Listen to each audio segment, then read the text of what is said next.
Is a pretty spectacular drop down to the lower area there, but at least that does maximize the amount of room that's available, and in small car terms I think that should be more than enough.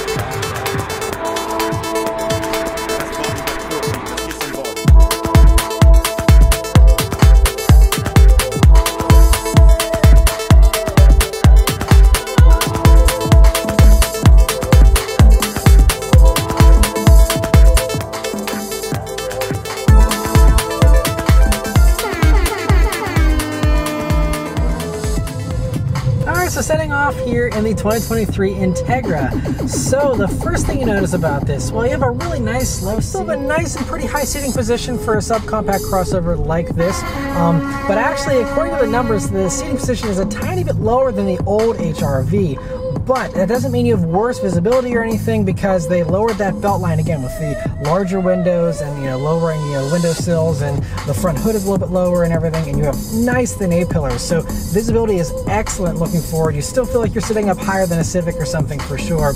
And so you still have that crossover type seating position, so don't be worried too much about that. But yeah, and view out of the back is also really good in typical crossover fashion. And so overall, a very easy vehicle to drive. Of course, you do have a standard backup camera, and you have all the safety systems as standard too, meaning you have automatic emergency braking, you have your blind spot monitoring, all that kind of stuff.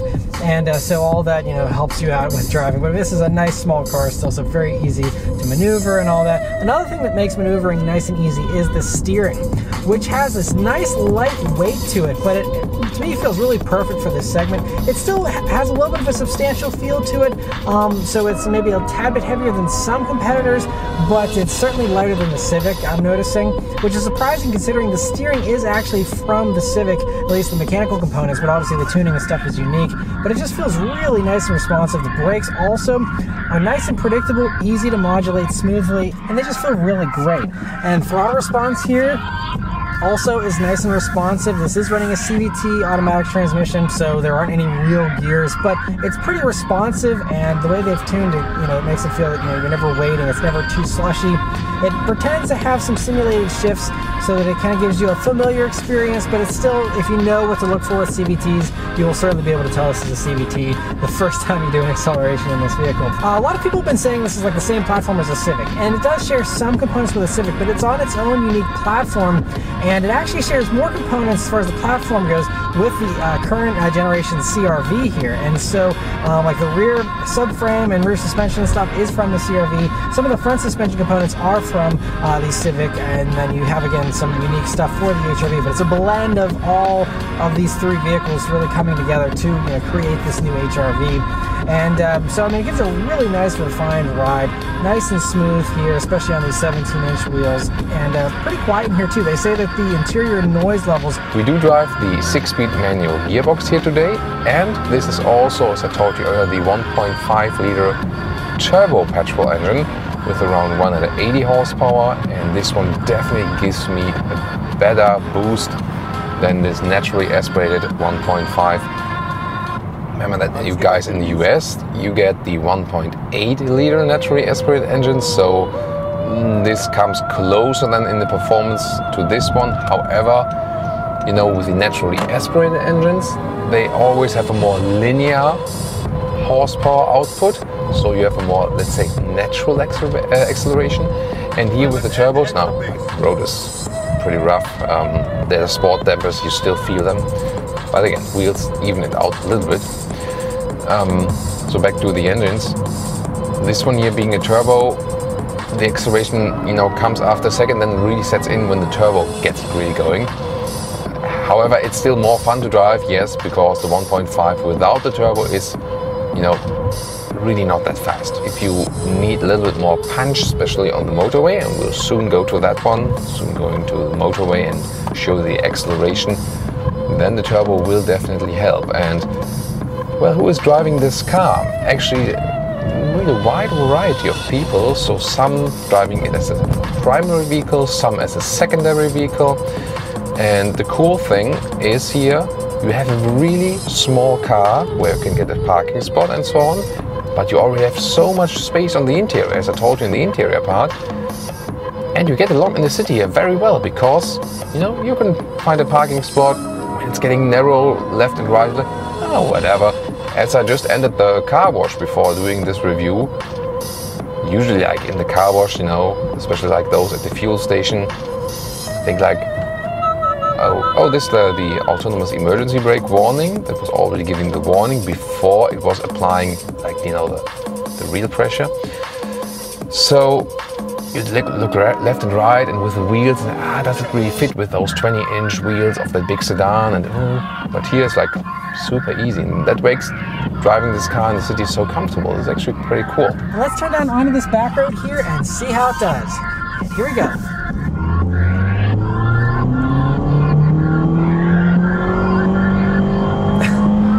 It's showing its CVT tendencies a little bit.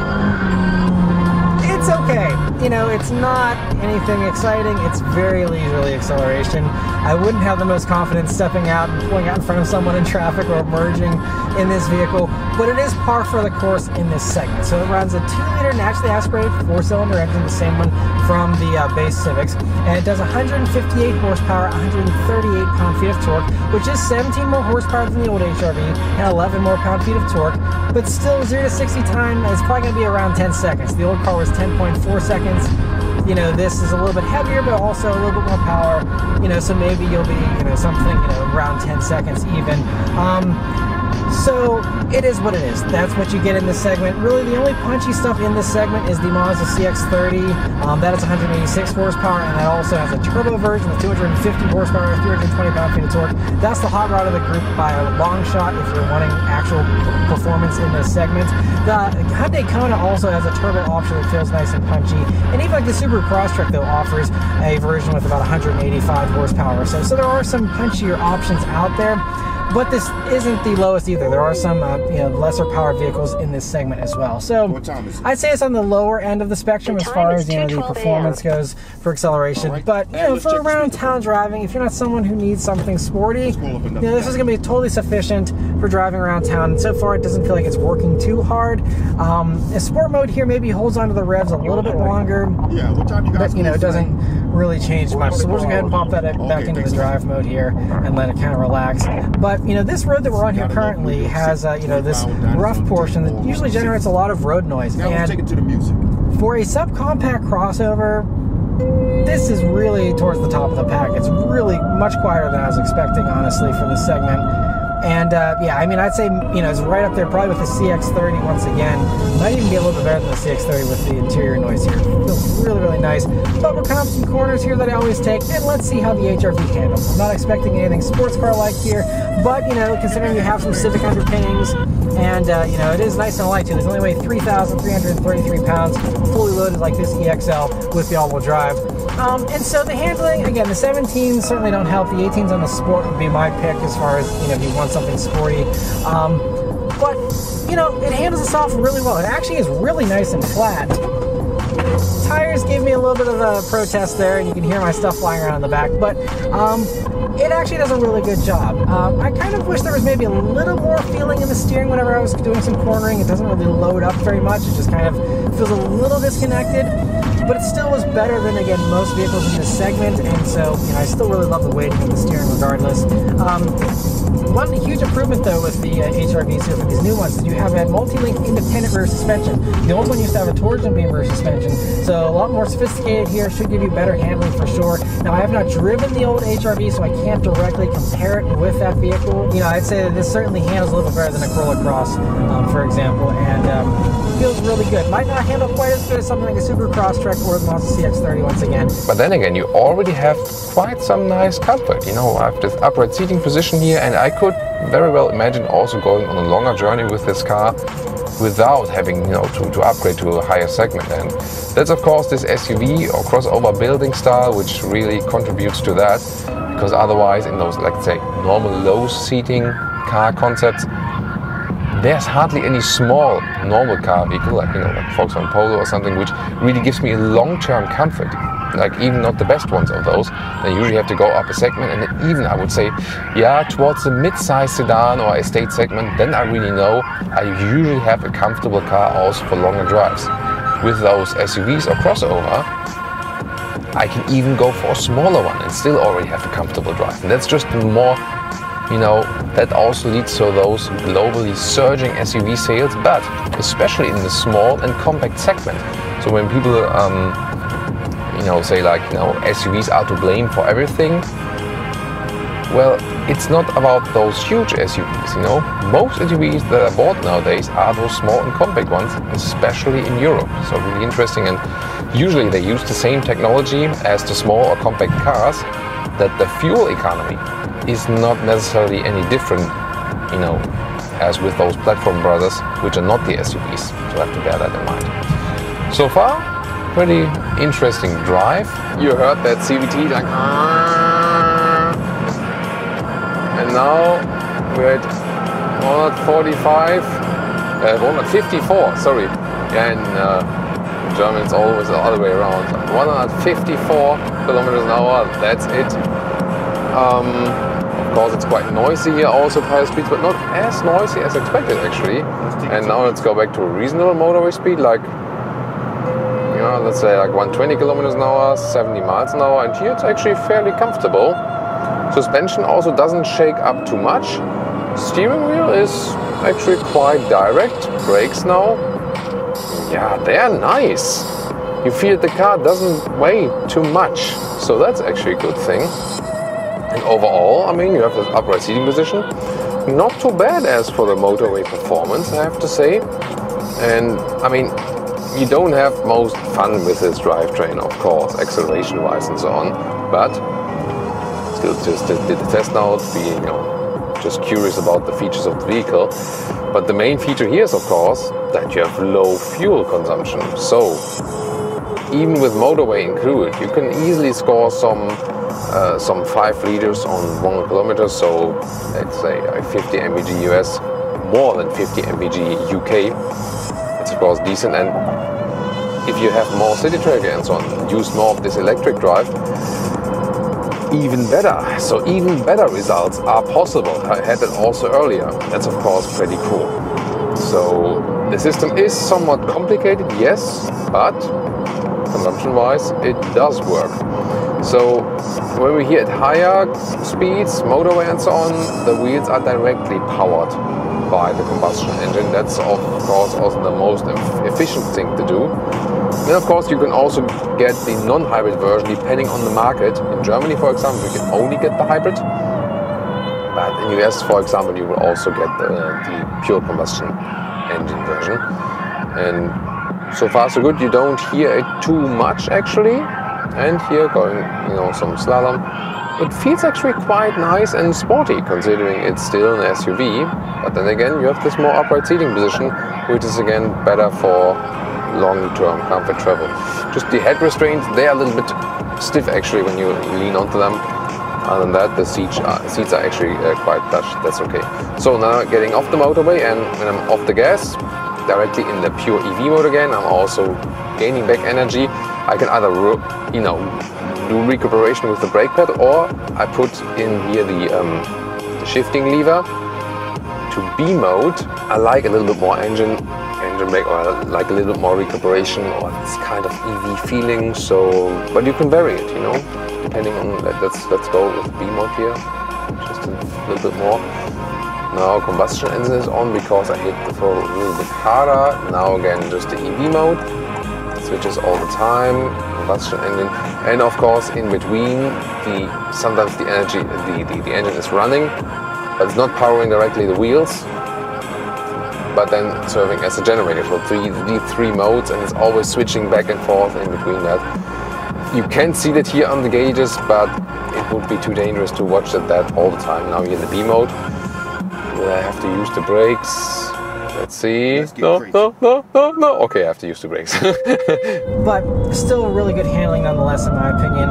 And I don't think, again, anyone in this segment is going to really complain about that. Also, this one does have the all-wheel drive, which is a $1,500 option on any trim. And the all-wheel drive system is improved. One of the great things about it is it is a mechanical all-wheel drive system, which is something not all the competitors offer. A lot of them do, but you know, it's just nice that it is a true all-wheel drive system with a mechanical connection. And they said it's been improved, so it's quicker to react now, and it also sends more power rearward. And they say if you're starting on a hill, for example, or detects that you're on snow, it will actually immediately send power rearward whenever you're starting from a stop to automatically kind of help you out so you don't have a bunch of front wheel spin.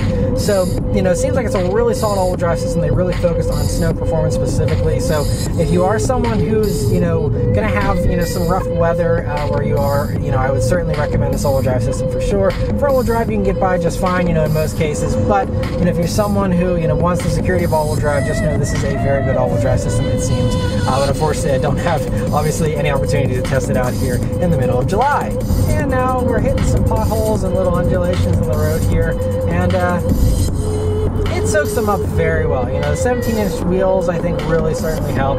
You have pretty good size sidewalls on these tires, and just a nice soft ride. I think Honda still, very importantly, kept to the focus of, the people buying this vehicle and how they, aren't going to want anything super sporty. And I think for the buyer of this vehicle, it's going to be nice and comfortable and be a really great little commuter. And I think that's, what people are going to really appreciate is just the nice smooth ride, the fact that it's nice and quiet in here.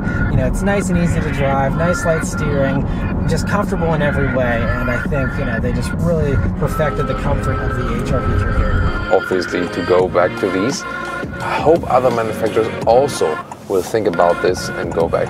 I really like the steering wheel. So the steering itself, told you about that, it was quite nice, but the steering wheel itself is quite slim, has a good grip. So it's not the sportiest vehicle, but considering, chassis-wise, it feels pretty good, and there's a big difference to the previous generation. And also that steering wheel form, because it's so sporty, I feel they have really made this generation sportier. Yes, it's not primarily for driving fun, more practicability and so on, but definitely it is sportier than before, no doubt about that. So definitely more driving fun now, and I also feel, the Jazz is the small vehicle, which is kind of, the technological brother or something. But I feel the HRV is somehow more fun to drive. I don't know. I'm not sure why that is, but it's just the case. So my initial question was also best city SUV. It's really tough, like power-wise, engine-wise. It's not so much fun. We already could expect that. But driving fun-wise, it's actually quite decent. And once again, this great practicability and then also the good user interface. This is really something, So let's go to speed one more time. See how it behaves here in a fast. It's not that slow though, So I don't feel that on the motorway I don't have enough power or something. It's quite okay, even when you do some overtaking maneuvers, blind spot mode and side mirrors, now it gets really loud. From the sound of the engine and of course also wind noise, but still not feeling bad at all here on the motorway. One more fast lane change. Doesn't shake up too much. I have a very good feeling for that vehicle, definitely. Here the bigger wheels in this case also help. Yet again, suspension, which sometimes was for Honda a little bit bumpy, especially when there was some bumps in the road. Here also a good compromise, although it's not the smallest wheel size. Actually, I'm quite happy with the suspension here today. I think they found a good compromise. It's not too soft. Yet again, it delivers you enough dampening comfort. So, really about driving fun.